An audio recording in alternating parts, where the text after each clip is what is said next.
अस्सलाम वालेकुम। पिछली वीडियो से जो हमने सिलसिला शुरू किया था जिसमें हम मुख्तलिफ ममालिक की मुआशी इस्लाहात का जायज़ा लेते हुए पाकिस्तान के लिए उसमें से कुछ सबक तलाश करने की कोशिश कर रहे थे, उस सिलसिले को आगे बढ़ाते हुए आज हम देखेंगे भारत की मुआशी तरक्की के सफ़र को। तो सबसे पहले बात शुरू करते हैं हम पाकिस्तान और भारत की जीडीपी पर कैपिटा यानी फीकस आमदनी के मवाजने से। नाजरीन, अगर 1990 में आप देखें तो पाकिस्तान की जो फीकस आमदनी थी वो भारत की फीकस आमदनी से तकरीबन तकरीबन दुगना थी। यानी अगर वर्ल्ड बैंक के डाटा से हम देखें तो पाकिस्तान की जीडीपी पर कैपिटा यानी फीकस आमदनी परचेजिंग पावर पैरिटी के हिसाब से थी 3062 $3062, जबकि इस दौरान भारत की थी 1819 यानी $1819। ताहम आप देख सकते हैं पाकिस्तान की फीकस आमदनी में आहिस्ता आहिस्ता इजाफा होता रहा, जबकि भारत की फीकस आमदनी मुसलसल और तेजी से कि तकरीबन 2009 में पाकिस्तान और भारत की फीकस आमदनी तकरीबन तकरीबन बराबर हुई।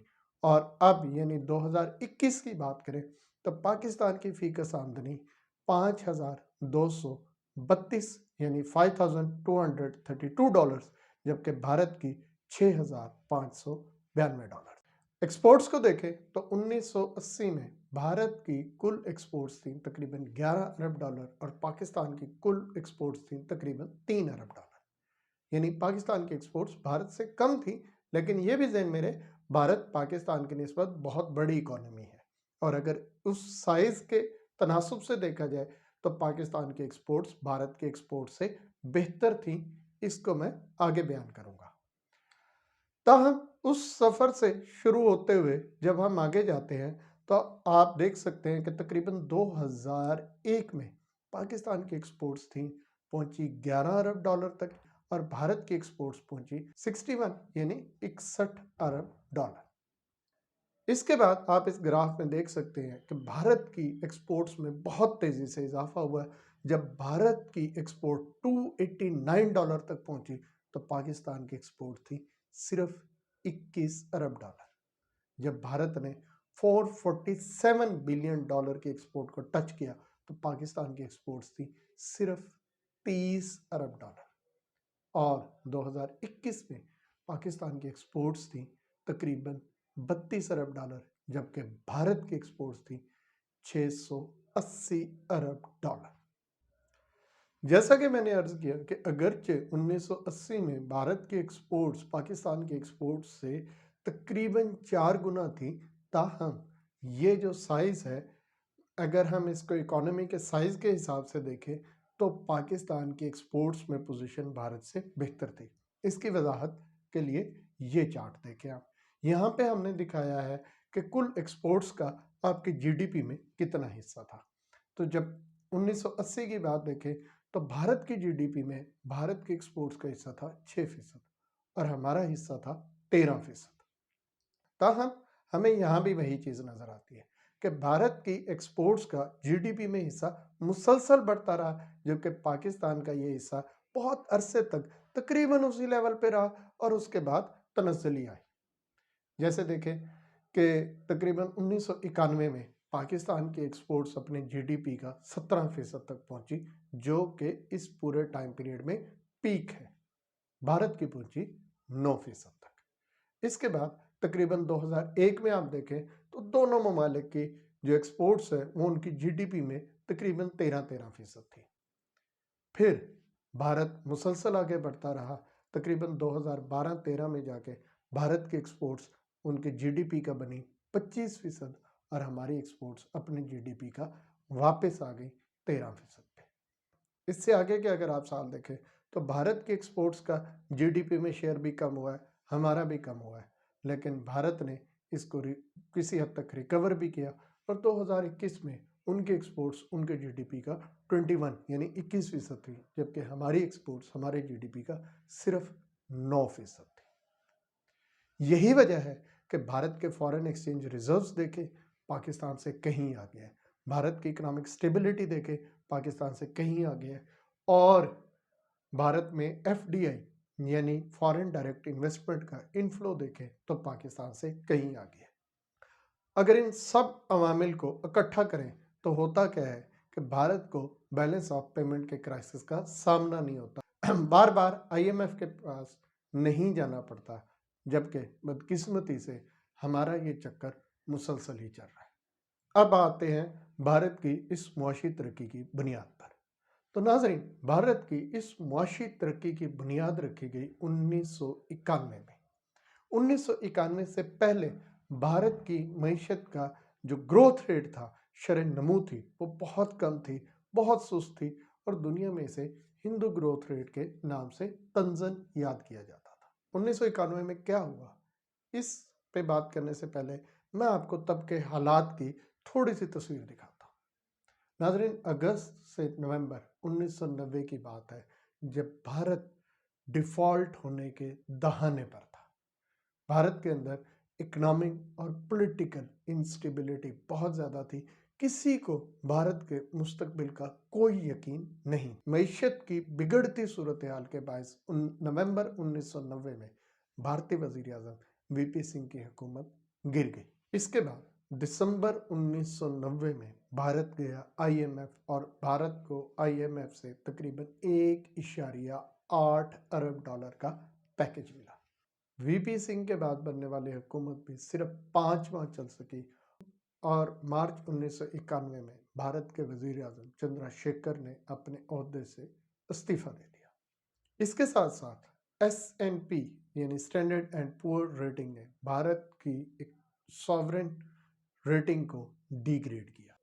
मई 1991 में मारूफ भारतीय सियासतदान राजीव गांधी का कत्ल होता है, जिसकी वजह से खदशा है कि माशी बहरान का शिकार, सियासी बहरान का शिकार भारत कहीं टूट के बिखर ना जाए। और मई 1991 में भारत को डिफॉल्ट से बचने के लिए 20 टन सोना बेचना पड़ा, जिसकी मालियत तकरीबन 234 मिलियन डॉलर थी। इसके बाद आता है जून 1991, और जून 1991 के तकरीबन इख्तितामी दिनों में भारत के वजीर आज़म पीवी नरसिम्हा राव अपने ओहदे का हलफ लेते हैं और एक बेहतरीन मुआशी टीम तश्कील देकर भारत में उस दौर का आगाज़ करते हैं जिसने भारत की तरक्की की बुनियाद डाली। उनकी टीम के कैप्टन यानी फाइनेंस मिनिस्टर थे डॉक्टर मनमोहन सिंह।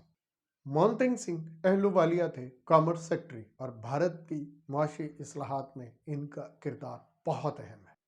मलेशिया के इकोनॉमिक मॉडल से मुतासिर होकर मोहनसिंह सिंह अहलुवालिया ने एक डॉक्यूमेंट तैयार किया जिसको एम डॉक्यूमेंट के नाम से जाना जाता है। एम डॉक्यूमेंट में जिन की एरियाज को आइडेंटिफाई किया गया उनमें शामिल है, number 1, achievement of macro economic balance with high investment level, यानी मुआशी इस्तेहकाम का हसूल और अपने सरमायाकारी के लेवल को मुसलसल बढ़ाते रहना। Number 2, reform and redefining the role of public sector, यानी मईशत में, कारोबार में हुकूमत और हुकूमती इदारों का जो अमल दखल है उसको रिफॉर्म करना और उसको रीडिफाइन करना। Number 3, reducing and restructuring domestic controls over production and investment licensing, यानी पैदावारी अवामिल और सरमायाकारी के पूरे प्रोसेस में हुकूमत का जो कंट्रोल है उसको कम करना, और जो रहा कंट्रोल हो उसको भी रीस्ट्रक्चर करके कारोबार करने को आसान बनाना, जिसको हम कहते हैं ईज ऑफ डूइंग बिजनेस। अगला असूल था reducing the degree of protection to Indian industry, यानी भारत की जो मकामी सनत है उसको हुकूमत जो टैरिफ्स के ज़रिए, कस्टम ड्यूटीज़ के ज़रिए, जो बैरून मुल्क से होने वाले इंपोर्ट्स को रोक के जो उसको तहफ़्फ़ुज़ मुहैया करती है, उस तहफ़्फ़ुज़ को कम से कम।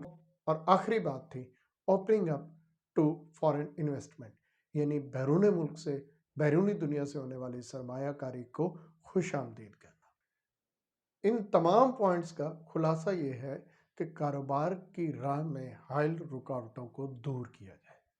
حکومت کا پیداوار اور پیداواری عوامل کے اوپر جو کنٹرول ہے، جو تسلط ہے، اس کو ختم کیا جائے۔ حکومتی اجازت ناموں کو، پرمٹس کو، ریگولیشنز کو ختم کیا جائے، اور جن کم سے کم ریگولیشنز کا ہونا بہت ضروری ہو، ان کا حصول بھی کاروبار کے لیے سہل اور آسان کیا جائے۔ اس کے ساتھ ساتھ اپنی انڈسٹری کو بچانے کی خاطر بیرون ملک سے آنے والی درآمدات کے اوپر بے تحاشا ٹیکسز نہ لگائے جائیں۔ اس سے کیا ہوگا؟ جو چیز آپ اپنے ملک میں کم لاگت پہ بنا سکتے ہیں، آپ اپنے ملک میں وہی چیز بنائیں گے، اور دوسری چیز جو کوئی اور ملک آپ کو کم لاگت پہ بنا کے دے سکتا ہے، وہ آپ اس سے منگوا لیں گے۔ ہوگا کیا کہ آپ کے جتنے بھی وسائل ہیں وہ آہستہ آہستہ انہی شعبوں میں ڈائیورٹ ہو جائیں گے جہاں پہ آپ کو ایڈوانٹیج حاصل ہے۔ جب تمام وسائل انہی شعبوں میں جائیں گے جس میں آپ کو قدرتی ماحول کا، اپنی اکنامک سچویشن کا، اپنی مین پاور کا، اپنے سکلز کا ایڈوانٹیج ہے، تو ان کی پیداوار بڑھے گی اور اس سے آپ ایکسپورٹس بڑھا سکتے ہیں۔ اور چونکہ بھارت میں آبادی بہت زیادہ تھی، 1990 سے پہلے بھارت معاشی میدان میں کوئی بڑی طاقت نہیں تھا، بے روزگاری بہت زیادہ تھی، اس لیے وہاں کی لیبر کافی سستی تھی۔ بھارت نے کیا کام کیا کہ جب فارن ڈائریکٹ انویسٹمنٹ کے لیے اپنے ملک کو کھولا، اپنے ملک کا سافٹ امیج پروموٹ کیا، ساتھ ساتھ وہاں کی سستی لیبر نے دنیا سے سرمایہ کاری کو اٹریکٹ کیا، جس کی وجہ سے وہاں پہ بڑی بڑی کارپوریشنز آئیں، اپنے ریجنل آفیسز بنائے، بھارت میں چیزوں کو پروڈیوس کیا، وہاں سے پوری دنیا کو بیچا، اور یوں بھارت نے ڈالرز کمائے اور بار بار آئی ایم ایف کے چکر لگانے سے بچ گیا۔ میں نے آپ کو ایم ڈاکومنٹس کی ڈیٹیل بہت مختصر طور پہ بتائی ہے۔ اگر آپ اس کو تفصیل سے پڑھنا چاہ رہے ہیں تو اس کے لیے ایک ویب سائٹ ہے، اس کا لنک میں ڈسکرپشن میں دے رہا ہوں، آپ وہاں سے پڑھ سکتے ہیں۔ تاہم اگر آپ چاہتے ہیں کہ اس ڈاکومنٹ کے اوپر بھی ایک الگ سے ویڈیو بنائی جائے جو تفصیلی طور پہ اس ڈاکومنٹ کو کور کرے، تو آپ اپنی رائے کامنٹ باکس میں ضرور بتائیے گا، میں آپ کی رائے کے مطابق فیصلہ کروں گا۔ بہت شکریہ، اللہ حافظ۔